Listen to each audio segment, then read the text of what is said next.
thing I do like is good conversations about what people do, how the world works. How did you create that? How did you make that? So I interview entrepreneurs, creators, go-getters. How did you get in your field of work? Let me pick your brain. What's the challenges, whether you wrote a book, whether you have a business. I've interviewed ex-military, actors, singers, people that are in the tech space. I'm fascinated how people create things. That's great. What was the reason why you got involved in podcasting? Because you owe it to the people you talk to, whether it's casually or informally, that there's a reciprocal conversation taking place, right? I watch sports, but I'm not engulfed in it all day. So I always end up having like weird idiosyncrasies or things that I dive into or I watch. I just watched a documentary literally today on North Korea, right? From when it stopped from the Cold War to became the godforsaken place it is right now. So, but I've always been fascinated about how things work and function. So I said, why don't I talk to people that are doers, that are creators, that make things to fascinate in my own personal curiosity? Because I had an encyclopedia set in my room as a kid. Now you can Google everything, right? But there was something pure about being able to open up something and your mind took you that place. Or your mind transported you to when that person was tinkering in their garage or their basement. It's like the person who built the first automobile, the person who built the first airplane. You're like, wow, I want to get inside your state of Yes. mind, right? Yes. Yeah. How did you even know? Right. So like that's right. So if you look at it, even like the things that Leonardo da Vinci made, right? That was before it was even feasible, right? Whether you look at Jules Verne and Nautilus, like that was like submarines before people really knew how to go underwater. So how did people actually know to think about doing these things? And so I've got a chance to interview so many fascinating people because my mind keeps spinning. And that's how you stay young even when you get older. You know what I mean? What were some of the ways that you were able to find your passion? Like, what in life took you there? I've always been a geek, right? So it's funny because like now being a geek in like this tech era is like the coolest thing ever, right? But like growing up in the mid 90s, right, it was like you're playing basketball, running track, and you're talking about, the Colossus of Rhodes or something fascinating, and dudes are looking at you like, I'm just trying to get to the basketball game, dude. What are you talking about? Like you can't, your teammates are looking at you like, yeah, that's Rashad the nerd talking about that stupid stuff again. So it's always been who I really am. But as the era of media has become more accessible, things are more open and transparent. It was like, okay, I really want to dive into this. And I owe it to, my own personal curiosity to explore the world, even if it's in my living room or in my dining. When I was in my 20s, I'm 40 now. When I was in my 20s, I thought, like many men probably, that I was either going to be a Bay magnet, sports athlete, Oh yeah. Yeah. Yeah. right? Those are basically the two 100%. things, right? 100%. And Yeah. then I was like, okay, I'm broke. Women don't like me. I'm 120 pounds. So, okay, let's move that. So, okay, Yeah. athlete. Yeah. So I played volleyball, I played basketball, I Hmm. played football, I played tennis, I played whatever it is, soccer, even Yes. football for my European friends. I do apologize. 100%. So I did all of that and I was like, okay, I'm good, but I'm not great. Right. Right? Because the 1% of the 1% gets to be all those Oh things. my So I just, gosh, man. Yeah. right? 100%. How were you Yes. able to pivot and say that, okay, these are the things that were coming up, but maybe I have to go over here? It's funny. So like my calling was when I finally clicked, and I've said this on a couple different other episodes of what I've recorded, also been guesting people's shows. When I saw Keanu Reeves do a 10-part special on Roku TV about his own personal curiosity, he was going to like Sweden, he did motorcycles, he was finding out this shoemaker. It's the biggest movie star arguably in the world. At his heart, he's a curious guy and almost a nerd for just learning. So it was like if he's okay expressing his own quest to learn and ask people questions, then I was like, then why can't I do that? Like I'm nowhere near what Keanu Reeves is, but if the biggest movie star in the world is at his heart a geek, then it's okay with me, right? And sometimes you just need to see yourself in that kind of area and space and say, this is what I've always liked to do. I always like to just know, it's like reading the cereal box. You read the ingredient, you find out where that ingredient was actually like manufactured and made. And then there's a story behind that. And then that becomes how things got created and made, who packaged it, for instance.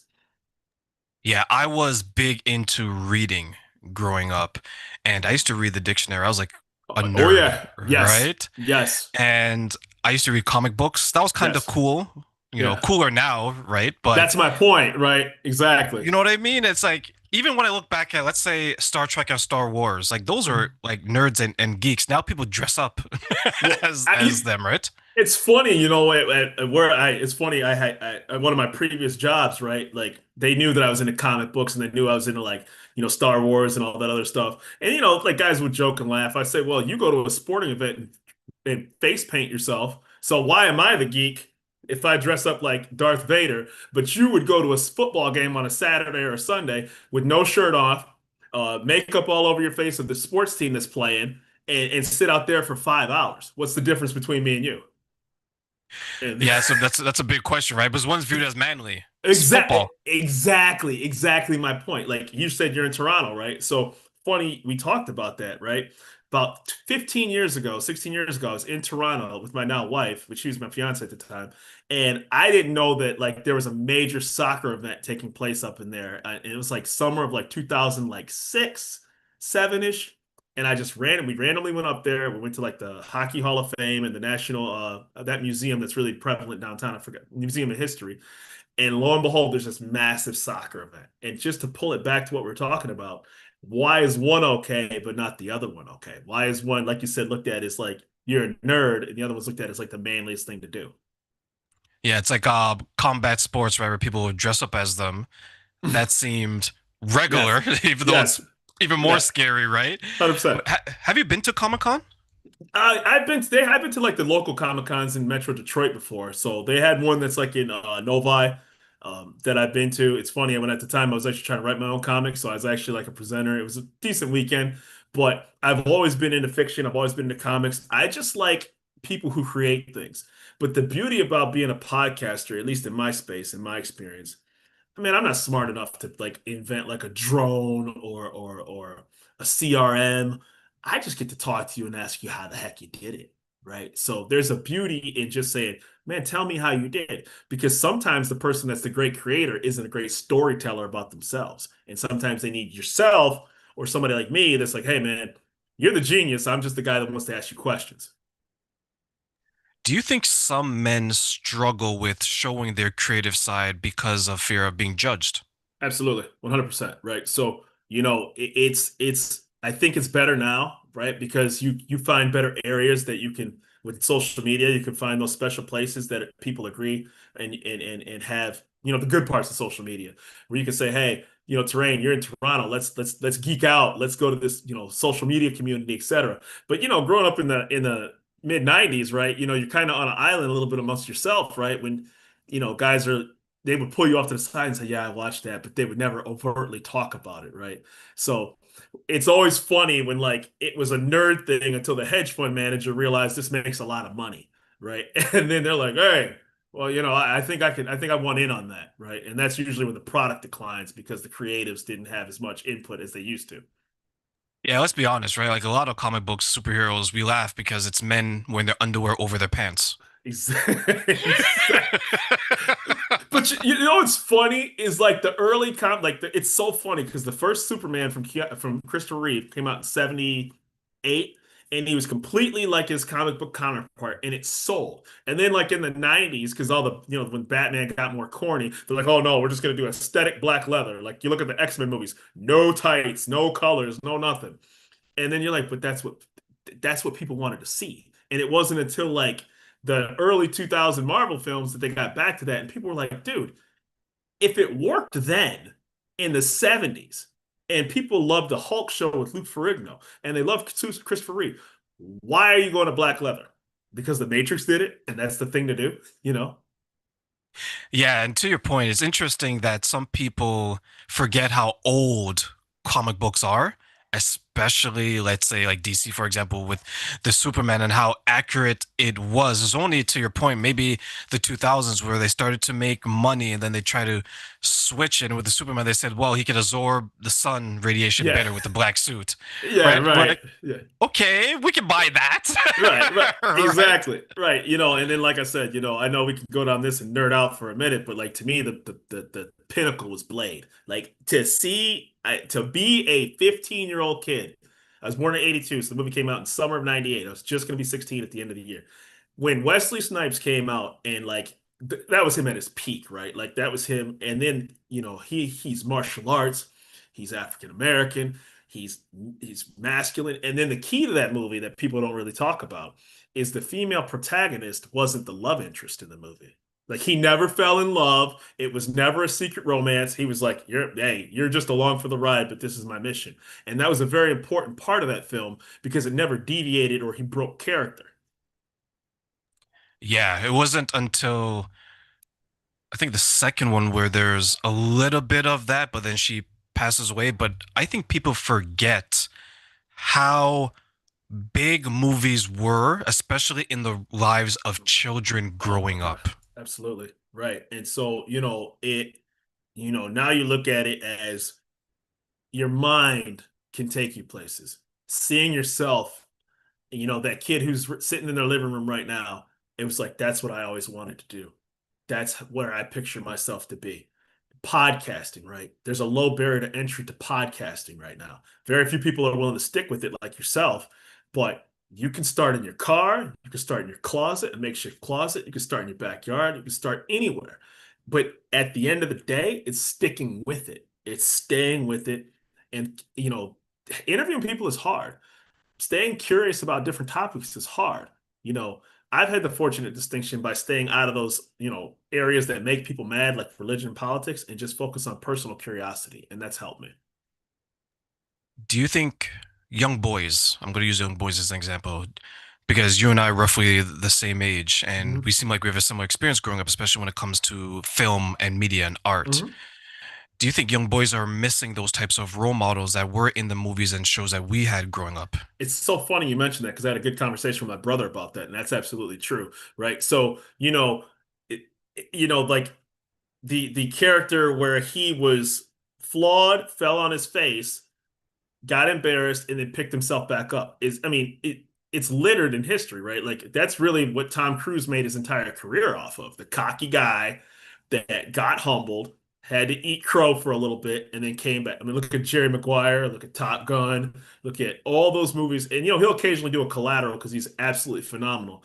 But I do think, in addition to the lacking that, it's also because the star doesn't sell the movie anymore. The franchise sells the movie now, right? So it's very difficult to be like the leading actor because they're not seeing the actor.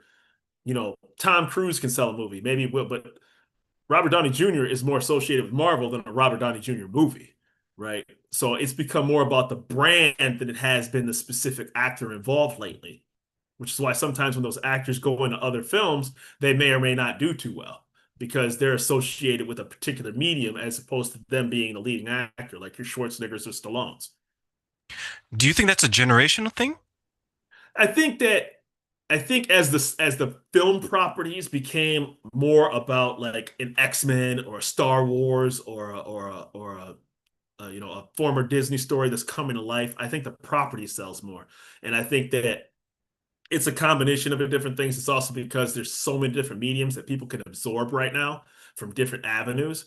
That's why there's such a race to get, intellectual property from so many of these studios right now. But I do think that like there's not really like a somebody aspiring to be like Luke Skywalker right now or being like a John Wayne right now or something like that, right? I think that that's missing in the America cinemas right now and TVs as a whole.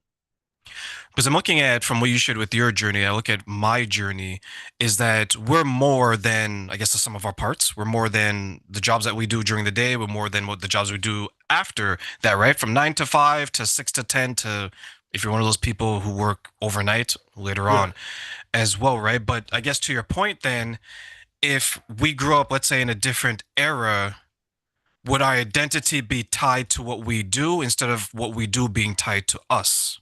I think people sometimes get tunnel vision and zip coded in life because sometimes your surroundings, or in your Canada, postal coded, right? Sometimes all that's around you is your entire world. Toronto is a very big city, but there's more to Canada in the world than just Toronto, right?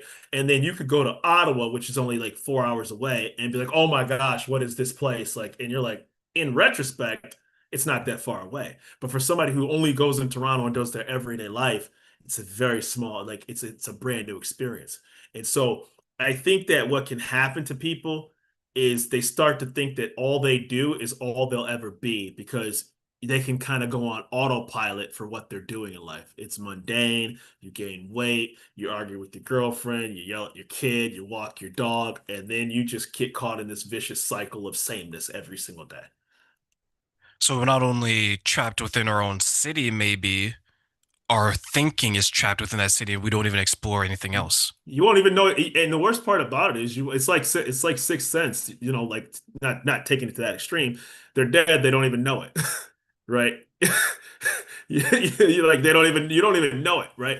And so like the podcast kind of got me out of that little molasses, right? Where I'm like, okay, I do certain things, like I do martial arts, right? So I have a black belt in Tong Sudo Korean karate, and I practice Brazilian Jiu-Jitsu and Muay Thai.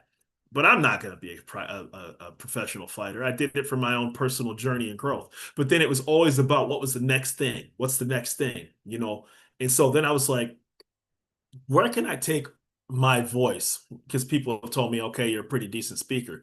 But I always pulled back on it because I wasn't willing to put myself out there like that. I'm a pretty private guy for the most part. But I was like, you know what? Damn all that. I'm going to go ahead and fall flat on my face, but I'm going to fall flat on my face doing something I enjoy. Is that what's missing? The Yeah. fear of failure? Yes. Yes. And I think that, just because you're in the Canada and I'm in the US, we have they're very similar countries. But we've kind of been sold like a bill of goods in a way where it's like, hey, just go to elementary, go to high school, get your degree, and then everything else will just be working itself out. There's the coal mine down the street, and everybody just went to the coal mine, and that'll be all you'll ever know. And don't worry about it. Your grandfather went to the coal mine, your father went to the coal mine, your uncles, your cousins all went to the coal mine. You're gonna be a coal miner. I'm not knocking coal mine, it's a dangerous profession, just giving an example. But then you're sitting back and saying, man, you know what? I've seen this my whole life. There's got to be more to life than this. So I'm going to explore it and I'm going to be different from what was before me because at the end of the day, that's who I am in my heart. That's who I truly want to be. And that's where I'm looking to aspire. And the only way I'm going to do that is to take the risk to dare to do it. The American dream becomes American handcuffs. It does. Absolutely does. Right. Because if you look at how, with wisdom and time, you can sit back and say, school didn't prepare you to be yourself. It prepared you to be somebody that was able to retain information and then output it when asked, right? That's how it's right. And I'm not dismissing people who are really, really smart, or doctors and lawyers, but for the most part, and in case you're blind to this, now they're just automating that so that way they don't need you. Like, you know what I mean? Is it like, okay, you know what? Whatever you can't retain or you haven't remembered, I'm just going to go ahead and kick you out of the equation altogether. So now you have to open up door number two and wait. Like, there's a million shows people can come on instead of mine. There's a million shows people can come on instead of you. They come because of the experience of you. They come because of the experience of me. So you have to be unique in your own space in this new era that we're living in. I think sometimes people forget how important they are on an individual level to themselves and to others. And I'll Yes. give an example. Someone could go out there and say that, okay, I want the American dream, I want the house, I want the 2.5 kids, dog named Sparky, and I want this beautiful partner. Okay, what if you don't get that? Right. Do you still have value? Right. Some people say no, some people say yes. We should always say yes because as a person, you're born with value. As soon as you come Yeah. out, you're born with value. Now you just have to hone it and show it to other people. Right. Do some people struggle with identifying what makes them valuable to themselves and to others? Yeah, because what happens is that your value can be tethered to what you're doing for a living, right? And then the title on the business card, right? I don't know if you ever seen American Psycho, right? Like they like there's a very powerful. So remember when they were tripping about like the different background on like Christian Bale's character? That was all they were caught up in. And then obviously that's to the extreme where he kills people. But just to put it in perspective, that's why people put MBA after their name. That's why people put JD after their name and in their signatures. All those little things to identify their status. And I'm not saying you shouldn't because those are good accomplishments to have. But it's also about those quiet moments where instead of watching that next Netflix show or sitting down and lounging, what am I working on that can take me places? Who am I as a person? You know, something so simple as losing weight. You can try to cheat the system of losing weight by eating exactly what you do right now. You're not going to lose any weight. I know, I've tried it, right? You have to clean out the fridge first. So, in order to be the best version of yourself, it's going to take some very introspective moments to say, what are my bad habits? Who am I? And where do I want my mind to take me? And you have to have that honest conversation with yourself. What role then do you think the fear of judgment of others prevents us from our passions or our goals? I think that when you get, it's good to be curious as a kid, but then as you get older, it gets frowned upon because then you're supposed to just either A, know it already or B, not ask it. Right. So then, how many times has somebody been in a room, you've been at something, and then that one guy or girl keeps asking questions and everybody just groaning to themselves, like, come on, man. When in reality, they genuinely are asking a question.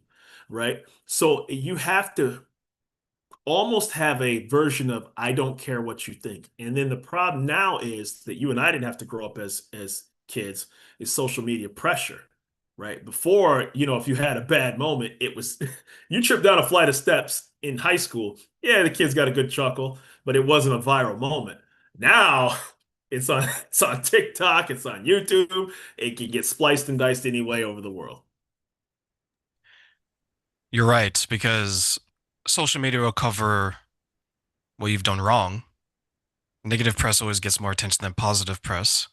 And I can see someone struggling with that. Whereas if I were to put, Rashad, that I went for an interview to work with Joe Rogan, for example, or some more established podcaster, or just some Tony Robbins, whomever, right? I applied to do something. These days, we post that online. We Exactly. post the application, right? But then if we don't get it, then what? Exactly. Now, right, and then what's the first thing people do? They usually go on social media and vent, right? And in case people haven't been aware, people tend to like argue online about with total strangers, which I've never figured out for the life of me. I've never gotten to like, I mean, I've seen things that I've seen that made me upset or made me happy. I'm not wasting any of my time arguing anybody's opinion on the internet. Like I could care less about that. Like because nobody's gonna nobody's gonna have that Damascus moment online and say, you know what, Rashad, I'm coming to your side of the fence. No, it's for clicks and everything. But I think that with podcasting and when you come from a pure place and when you're not trying to rage clickbait click and you're not trying to, you know, be the hot sauce for the moment, so to speak, but you have a sustainable, I really want to know this, that's how you can build momentum, right? How were you able to get to that point where you could ignore the noise, mostly negative, and focus on more positive, healthier things? I really truly believe because it's around you enough in life, right? I read the 48 Laws of Power. And the one thing that one of the 48 laws says is avoid the unhappy and unlucky, right? And it's like, I think it's like the 10th law. And you'll start to find out real quick, like, okay, there's demeanors and behaviors that I'm not perfect, nobody is. But it's probably better if I stay away from this, right? Or if I'm trying to do a podcast, your guest does not care if your kid, had a bad day, if your day stunk, if you got stuck in traffic, got a flat tire, you have to put your best foot forward when you're interviewing them. And that is the only thing that matters. So in order to give the best experience possible, you have to block it all out. Spring cleaning of your life is what I call it. Absolutely. Absolutely. The I did four, that. yeah, Go ahead. I was gonna say the 4 o'clock, the 5 o'clock news anchor that's giving you the 5 o'clock traffic report, probably going on like 2 hours worth of sleep, has their makeup on, looks like they slept for 12 hours. They're in the middle of traffic, didn't want to be there, but they have to give off the impression that I'm your source of information. I did that with a friend about a year and a half ago. He was always complaining. And one day I just asked him because what did he do? He got pulled over for a modified car. It was illegal. And Mhm. the cop said, "Hey, we're going to give you a ticket. Just get it done. And then we're going to drop the other charges." So he's okay, fine. He agrees. He decides to drive it again. He gets caught again. Now he's mad and he's telling me the story. And I'm listening, Rashad. And I just asked him after 5, 10, 15 minutes, what was preventing you from taking an Uber? Right. He's like, "Oh, I know what you're trying to say. I could have." I just asked a question. That's it. I'm like, "You're being negative about the question. I'm just asking a question." Yeah. I'm like, because you're in control of this, right? The cop before you let you off easy, Right. right? And I share that because he had a hard time trying to be positive, and he's always stuck in a victim mentality. It's me against the world, Mhm. woe is me, all this other stuff. And even though I told him, like, you're the architect of your own life. You You are don't have to do these things. When it comes to the victim mentality and being stuck in just this negative loop, why do you think dangerous in general so many people fall victim to that? because it's people have gone through various things. So I never want to paint with a broad brush or broad stroke. You talk to enough people, you'll hear a tragedy, right? And but everybody, so for those who are listening, they're certainly not dismissive of anything that would somebody went through. But at some point, you owe it to yourself to turn the corner mentally. You know, I'm in it, we got referred on the show by a mutual person because we put our best selves forward. Juan, who will shout out, I'm going to LA to the National Social Media Awards. I'm his client. I get a chance to go to because I kept my worst impulses at bay because I knew in order to get to present myself and hopefully grow my show to the next level, nobody cares if I'm going to Los Angeles, what the heck is going on, other than I need to give you all my product, my following, my numbers, my stats, and me. Right. And so it's a small world. It's like you got one shot at the NFL combine. And then if you don't make the combine, you got to go through free agency. Just because you can't jump the highest or run the fastest, they do evaluations mentally of these athletes that are irrespective of how fast they run or how high they jump because they want to know what's going on inside that person's head. And they're like, you know what? Maybe they're right, maybe they're wrong. They've blown some, they made some great decisions. But you get evaluated with the 6 inches between your ears, right? There's a million resumes that get thrown in the trash can because as soon as they, did the interview or talked to somebody, like, boy, that person's a rotten individual. I don't care about their accomplishments. I think sometimes people forget how important it is to have people to be comfortable around you. Oh yeah. And it's so funny you say that because whenever I meet somebody, I always like rate it like PG, right? I don't know you, so I'm not gonna drop F-bombs. I'm not gonna say anything like, hot take. How are you? What do you do for a living? Do you have any kids? Are you married?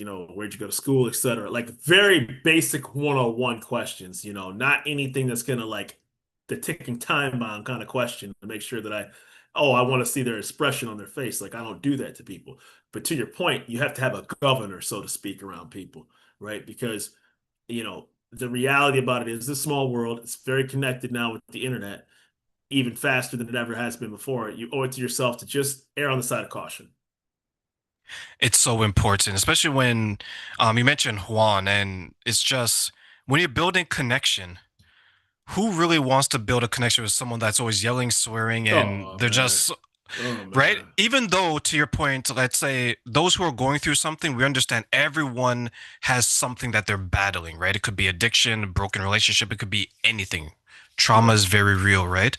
But then, as you mentioned, there's going to come a point in your life where you're going to be looking in that mirror, you're going to look at yourself and say, "Do I want more?" Exactly. Exactly. Right? Right. And so like when I started my show, like, and you can relate to this, like you're just like, man, let me just not stink, right? Let me just like at the basis level, let me just, you get through the first episode, and you just let out this sigh of relief when it's over, like, oh my gosh, thank God.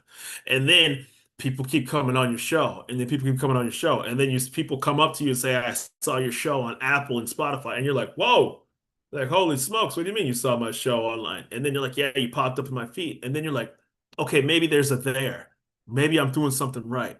I'm not an ex-athlete, I'm not an ex-actor, but people are, you're getting articles written about you. You get invited to award shows. You got people, their reps and their publicists emailing you and saying, I got to be on your show. And you're like, as long as I just kept the noise away, I can do this very well.